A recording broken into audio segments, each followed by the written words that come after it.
پہلے نبی کریم صلی اللہ علیہ وسلم مسجد اقصی کی طرف منہ کر کے نماز ادا فرماتے تھے، پھر اللہ کریم نے اس سے بہتر نبی کریم صلی اللہ علیہ وسلم کو قبلہ عطا فرمایا، یعنی خانہ کعبہ، مسجد حرام۔ رسول اکرم صلی اللہ علیہ وسلم سے پوچھا گیا، یا رسول اللہ سب سے پہلا گھر اللہ کا کون سا ہے؟ تو نبی علیہ السلام نے فرمایا مسجد حرام، خانہ کعبہ۔ دوسرا نبی علیہ السلام نے فرمایا اس کے بعد پھر مسجد اقصی کو بنایا گیا، بیت المقدس کو۔ تو بیت المقدس کا بھی بڑا مقام ہے۔ 3 مسجدیں ہیں دنیا میں جن کی طرف سفر کرنا ثواب ہے، ویسے تو ہر مسجد کی طرف سفر کرنا ثواب ہے، لیکن 3 مسجدوں کی طرف بالخصوص سفر کرنا اس کو ثواب کہا گیا۔ ایک مسجد ہے حرام خانہ کعبہ، دوسری مسجد ہے اقصی، اور تیسری مسجد ہے میرے اور آپ کے کریم نبی صلی اللہ علیہ وسلم کی مسجد۔ یہ 3 مسجدیں پوری کائنات میں سب سے بہترین مسجدیں ہیں، اور قبلہ اول بیت المقدس کی طرف آج جو یہود و نصارہ نے جو بازار گرم کر رکھا ہے ظلم و ستم کا، اللہ تعالیٰ سے ہم تو دعا ہی کر سکتے ہیں، ہم کر بھی کیا سکتے ہیں، کیونکہ ہمارے دلوں سے جہاد کی محبت ختم کر دی گئی۔ اب ہمیں ہر وہ بندہ دہشت گرد لگتا ہے جو جہاد کی بات کرتا ہے۔ آہستہ آہستہ انہوں نے ذہن سازی کی، ہمارے دلوں سے جہاد کی محبت کو ختم کیا، ہمارے ذہنوں سے جو جہاد کا کانسیپٹ تھا اس کو انہوں نے یوں ختم کیا کہ اب ہر وہ بندہ ہمیں دہشت گرد لگتا ہے جو جہاد کی بات کرتا ہے۔ اب تو جہاد کی بات جو ہے مطلب ہم اس نہج پہ پہنچ چکے ہیں، جہاد کے مفہوم کا ہمیں نہیں پتہ، ہم جہاد سے عاری لوگ ہیں، جہاد سے محبت ہمیں نہ رہی۔ تو ایسی امتوں کا حال پھر قرآن پاک بتاتا ہے کہ ایسا ہی ہوا ہے، جنہوں نے جہاد فی سبیل اللہ کے بدلے میں اپنے بچوں سے محبت کی، جہاد فی سبیل اللہ کے بدلے میں اپنے کاروبار سے محبت کی۔ یہ پوری آیت ہے سورۃ توبہ کی، قل ان کان آباؤکم وابناؤکم وازواجکم واخوانکم وازواجکم وعشیرتکم واموال اقترفتموها وتجارۃ تخشون کسادها ومساکن ترضونها احب الیکم من اللہ ورسولہ وجہاد فی سبیلہ فتربصوا حتی یأتی اللہ بامرہ۔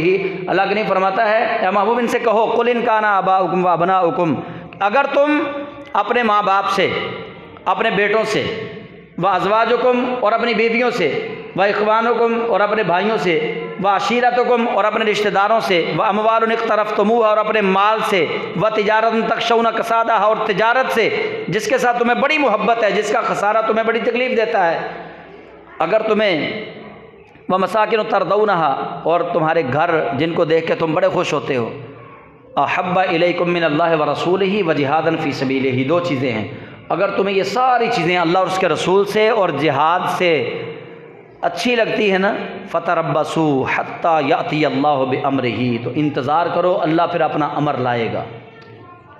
اس امر سے مراد عذاب ہے۔ اب بتائیں مجھے پوری دنیا میں کوئی ایک مسلم ملک آپ مجھے بتا دیں جو خوشحال زندگی بسر کر رہا ہے۔ کویت کی کرنسی سب سے اوپر ہے پوری دنیا میں، کویت کا دینار جو ہے، کویتی دینار سب سے اوپر ہے، 700-750 روپے کے قریب ہے تقریباً، وہ 900 کیا کویت خوشحال ہے؟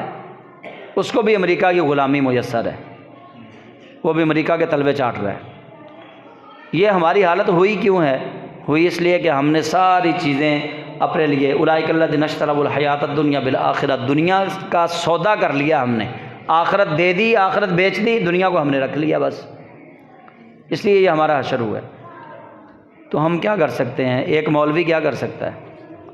ہر پنڈ دا نمبردار اور لبرل، ہر پنڈ دا چودھری وہ لبرل، مطلب وہ مولویوں نے تو پسند ہی نہیں اسی کر دے۔ مولوی دین دی گل کر کے جائے گا کتنے؟ مولوی دی حکومت اج تک 75 سال ہو گئے پاکستان میں نہیں آئی، حکومت سڑے دے کر رہے ہیں انگریز۔ نواز شریف آ جائے، عمران خان آ جائے، زرداری آ جائے، کوئی آ جائے، نظام تو انہوں نے چلنا۔ یہ آسیہ ملونہ کو جب چھوڑا تھا نا تو علماء نے احتجاج تو بڑے کیے، لیکن قاضی نے، چیف جسٹس نے ایک بات کہی تھی، اس نے کہا کہ مولویوں رولا بات جو پا لیو، پہلے پاکستان دا آئین ہے تو قرآن و سنت کے مطابق بنا لو۔ جو عدالتی نظام ہے وہ تو 1905 والا ہے، تھانے اور کچہری کا نظام سارا 1905 والا لکھا ہوا ہے، تمہارا نظام ہی قرآن و سنت کے مطابق نہیں ہے، تو میں فیصلہ قرآن و سنت کے مطابق کیسے کر دوں تمہیں؟ تو یہ کیسے ہوگا؟ جب تک ہم نہیں بدلیں گے اللہ کریم نہیں بدلے گا ہمیں۔ ہم غیبی مدد کے انتظار میں بیٹھے ہوئے ہیں کہ غیب سے بس کچھ ایسی مدد آئے کہ سارے کافر مر جان، سارے مسلمان بچ جان، ایسا نہیں ہوگا۔ جب تک 313 گھر سے نہیں نکلے تھے اللہ نے 1000 فرشتے کو نہیں بھیجا تھا۔ جب تک 313 گھروں میں رہے اللہ کے فرشتے آسمانوں پہ رہے، جب 313 نکل کے میدان جنگ میں آ گئے اللہ نے فرمایا لو پھر اب میری مدد بھی آ گئی، ہم تو گھروں میں بیٹھے ہوئے ہیں۔ جب تک رسول اکرم میدان احد میں نہیں گئے، صفین میں نہیں، میدان احد کے بعد تبوک تک دیکھ لے، صفین میرے منہ سے ویسے نکل گیا، صفین تو حضرت علی کی جنگ تھی۔ جب تک رسول اکرم غزوہ تبوک تک دیکھیے آپ، جتنے غزوات ہیں، جب تک رسول اکرم گھر سے نہیں نکلے جہاد کے لیے اللہ کی مدد بھی نہیں آئی۔ تو اللہ تعالیٰ بتانا یہ چاہتا ہے کہ جو قومیں اس طرح ہاتھ پہ ہاتھ دھرے مدد کے منتظر ہیں، ایسے مدد نہیں آئے گی، مدد خدا بندی تب آئے گی جب ہم نکلیں گے۔ تو آپ بھائیوں سے بھی میری گزارش ہے ان کے لیے دعا بھی کریں، ہم سارے دعا کرنے والے ہی ہیں، زیادہ سے زیادہ احتجاج کر دیں گے سوشل میڈیا پہ، ہمارے ہاتھ میں ہے ہی کچھ نہیں، ہم کیا کر سکتے ہیں؟ ہر بندے پہ اللہ تعالیٰ نے لا یکلف اللہ نفسا الا وسعها، ہر بندے پہ اللہ نے بوجھ ڈالا ہے لیکن اس کی وسعت کے مطابق ڈالا ہے۔ پوچھ گچھ ہم سے بھی ہونی ہے، پوچھ گچھ حافظ عاصم منیر سے بھی ہونی ہے، لیکن دونوں سے برابر نہیں ہونی۔ آرمی چیف سے اور ہم سے پوچھ گچھ ایک برابر نہیں ہونی۔ آرمی چیف زیادہ ذمہ دار ہے، اس کے ہاتھ میں سارا کچھ ہے، ہم تو فقط کیا کر سکتے ہیں؟ احتجاج، نعرے، جلوس، اس کے علاوہ ہم تو کچھ نہیں کر سکتے۔ آرمی چیف سے اللہ نے یہ جب پوچھنا ہے نا تمہیں اسلامی جمہوریہ پاکستان کی فوج کا جنرل بنایا تھا، چیف بنایا تھا، تو بتاؤ اس اسلامی جمہوریہ فوج نے میرے نبی کے دین کے لیے کیا کیا تھا؟ تو تب عاصم منیر صاحب کو ہوش آئے گا کہ اب میں نے اس کا جواب کیا دینا ہے۔ ابھی تو شاید عاصم منیر صاحب کو یہ سوال ہی نہیں یاد ان کو کہ اللہ مجھ سے پوچھے گا بھی یا نہیں پوچھے گا۔